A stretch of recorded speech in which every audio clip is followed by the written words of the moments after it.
Ahora, imagínese el trauma que le podría generar a un chico esto de ver en un mismo dibujito a Don Ramón, a Homero Simpson, al Larguirucho. Yo no sé si es un trauma, yo creo que es una alegría. En realidad ese sería un dibujito más que para chicos, para grandes, creo yo. Claro. A mí me encantaría. Vos sabés que estaba viendo, no recuerdo ahora bien cuál es la película, pero vi un tráiler ayer justo casualmente, en donde va a salir el año que viene, creo, una película en donde se juntan, tu idea ya te la robaron, Sí. se juntan muchos personajes. Sí. Clásicos, por ejemplo, no sé, el auto de Volver al Futuro, lo maneja Pucho, claro, unos robots de unos jueguitos en un universo imaginario. Y bueno, la película gira en torno a un juego virtual en donde vos te metes e interactúas con todos esos personajes. Pero ahí no hay nada real. Bueno, ahí pero todo digo, falopa, viejo. Me vino a la cabeza rápidamente eso cuando lo contaste. A lo que iba es, si un chico estaba viendo eso y de repente se trauma y le genera después una situación como de pequeña depresión, de duelo y algo, ¿qué pasa con los niños cuando están así atravesando alguna situación compleja, alguna pérdida, algún cambio, una mudanza, un cambio de ciudad? Un cambio hormonal. ¿Qué pasa? ¿Quién está pensando en los niños? Por favor, alguien que piense en los niños. Que mira y dicen, ¿y ahora quién podrá ayudarme? Y ahí aparece el licenciado Carlos Romero, que es psicoanalista, psicólogo, especialista en psicoanálisis para niños, psicoanálisis para adolescentes, psicoanálisis para adultos y psicología clínica, orientación a padres y diversas cuestiones que me parece que nos va a poder contestar. Sí, por favor. Aparte es un tema que me interesa en lo particular muchísimo. Carlos, muy buenas tardes, ¿cómo estás? Hola, buenas tardes, ¿cómo están? Bien. ¿Todo bien? Muy bien. Todo en orden.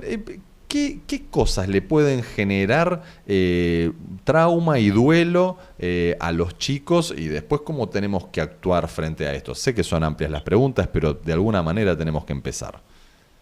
Bueno, en líneas generales, cuando hablamos de duelos, en general se aplica a niños, adolescentes y adultos, porque bueno, el duelo es un proceso psicológico que se produce a partir de alguna pérdida. Obviamente, como te escuché decir, puede ser una pérdida real, puede ser una simbólica, acerca de alguien, es de un objeto o de una situación específica. Incluso, por ejemplo, en el caso de quizás alguna enfermedad terminal, el duelo se empieza a producir antes de la pérdida. ¿Sí? Claro. Pero sí es una reacción, llamémosle, de adaptabilidad emocional. ¿Sí? Cuando uno pierde algo significativo, uno se adapta. Obviamente que no nos gusta perder nada y somos muy intolerantes a aceptar una realidad cuando no está a la altura de lo que uno espera. ¿Sí? Entonces ahí se produce una situación, se rompe esta realidad y necesitamos adaptarnos a una nueva situación, por eso elaborar una pérdida. ¿Sí? Y cuando elaboramos una pérdida hay distintas etapas de duelo, en general, como les decía, no solo en niños, sino en adultos, que no necesariamente en estas etapas de duelo, se dan simultáneamente o se dan una por una. ¿Sí? Cuando sufrimos una pérdida, lo que primero hacemos como un mecanismo de defensa es negarlo. La primera, digamos, reacción sería desconocer esta realidad, decir, bueno, esto no está pasando, no lo puedo creer. ¿Sí?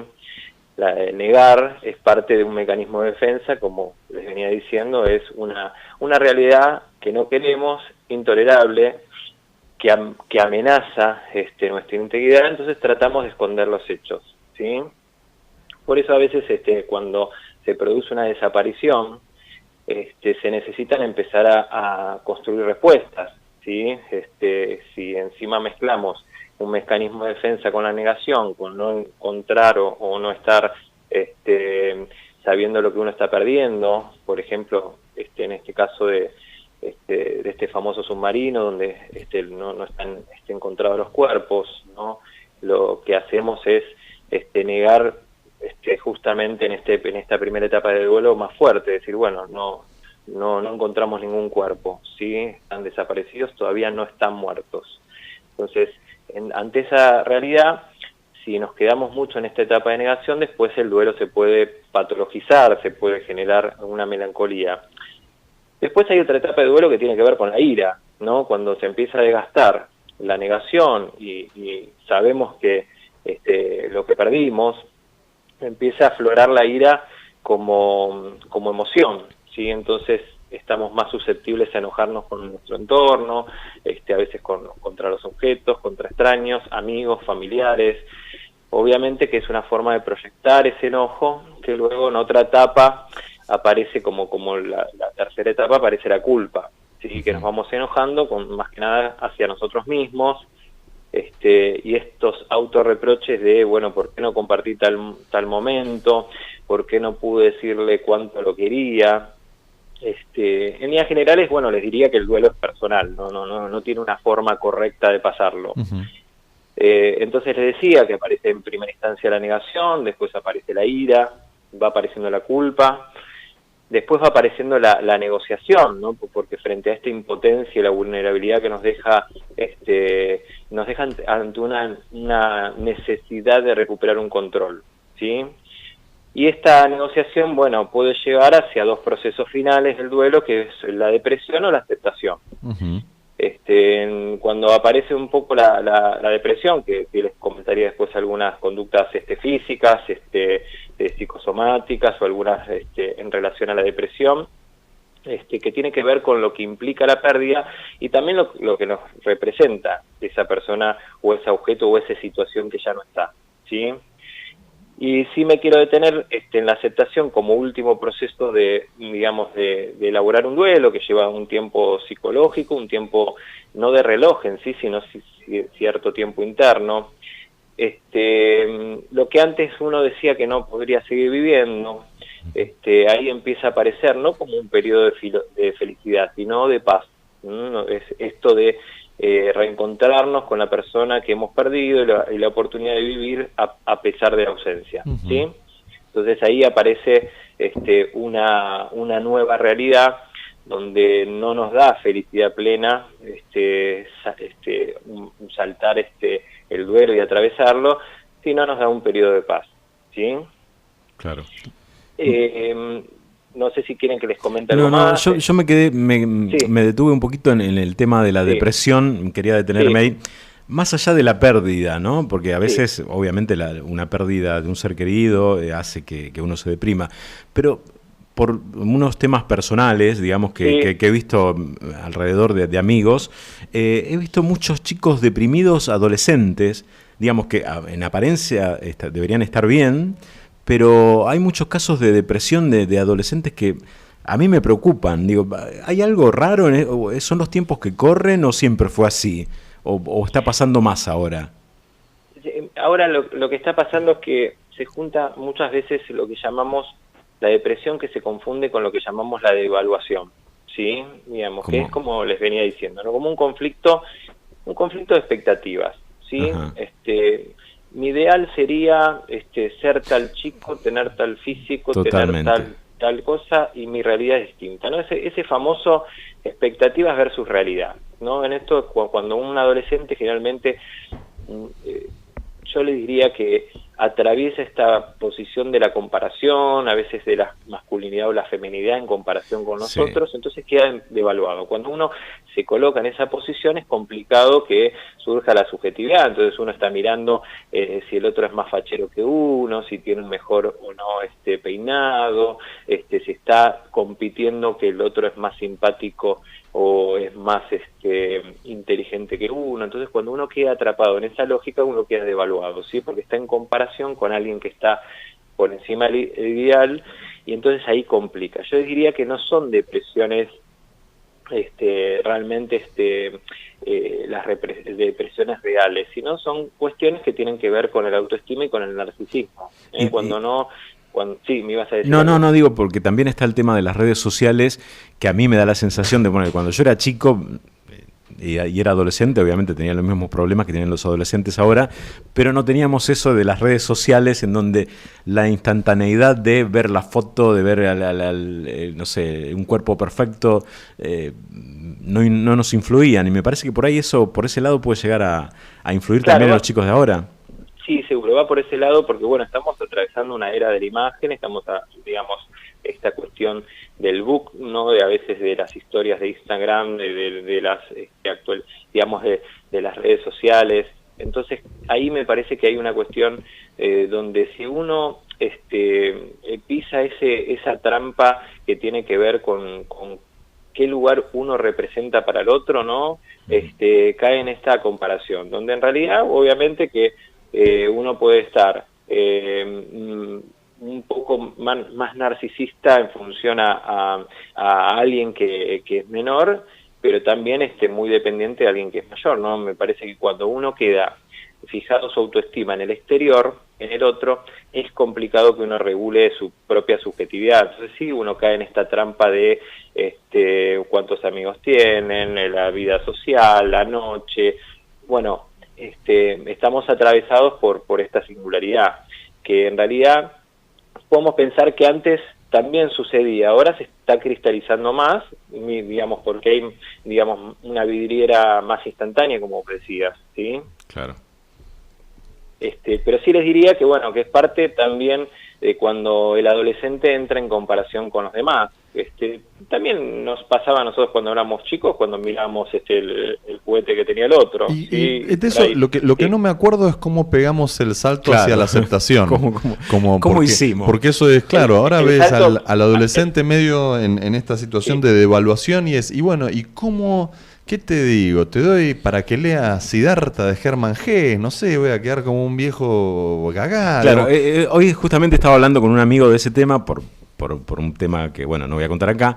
¿Y cómo hacemos? Digamos, ¿qué hacemos? ¿A dónde vamos? Es decir, ¿le damos un libro, no? ¿Te lo tiran por la cabeza? Claro. ¿Cómo lo piloteás? Uh-huh. Bueno, es que justamente acá lo central es que, como les venía diciendo, en la clínica se ve, digamos, justo esto que hablamos de pasar un poco de esta posición de objeto, que va, cuánto valgo, ¿sí?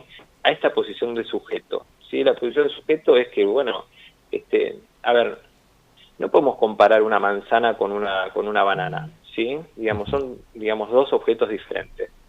Cuando estamos hablando de sujetos, somos tan subjetivos que no podemos entrar en la comparación en función al otro, ¿sí? Pero ahora, cuando uno cae en ese lugar de compararse como objeto, esto es lo que valgo, ahí uno cae en esta realidad, ¿no? Que en algún punto, mientras estén los pulgares para arriba, va todo bien, ¿sí? Digamos, ahora cuando estén los pulgares para abajo, caemos en esta devaluación, como les decía, en esta depresión, ¿no? Que en realidad, digamos, justamente viene tapando el ser. Lo que se hace es construir un poco de subjetividad, ¿no? Bajar esta cuestión de tener que estar en esta competencia, a veces llamémosla, que en la jerga un poco de los chicos es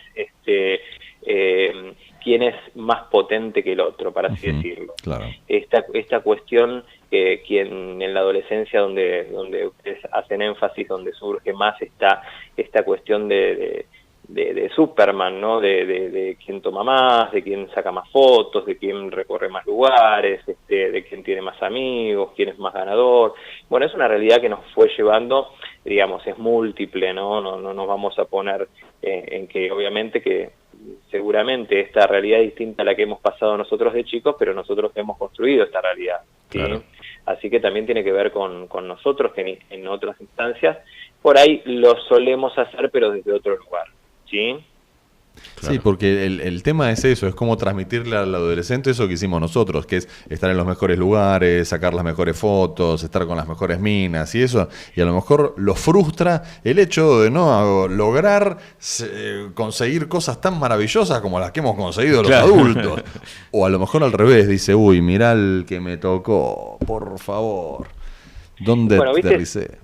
Estas cosas, uno de los chicos no nacen de generación espontánea. Uh-huh. Estos chicos también van mamando, van construyendo su realidad en función a las identificaciones que uno tiene en relación a los primeros modelos que uno trae, uh-huh. En función a los padres. Después, por ahí los chicos se separan y dicen, bueno, yo no quiero ser como mi papá o como mi mamá, o sí, yo quiero ser como ellos. Digamos, ellos van ganando ciertos valores y cierta realidad. Por eso también uno entiende que no es una cuestión aislada de los chicos de hoy, sino tiene que ver con cosas que van incorporando en la primera infancia y van reconfirmando su posición en la adolescencia. ¿Sí? Esto no es algo que a la edad surge este impacto de la imagen,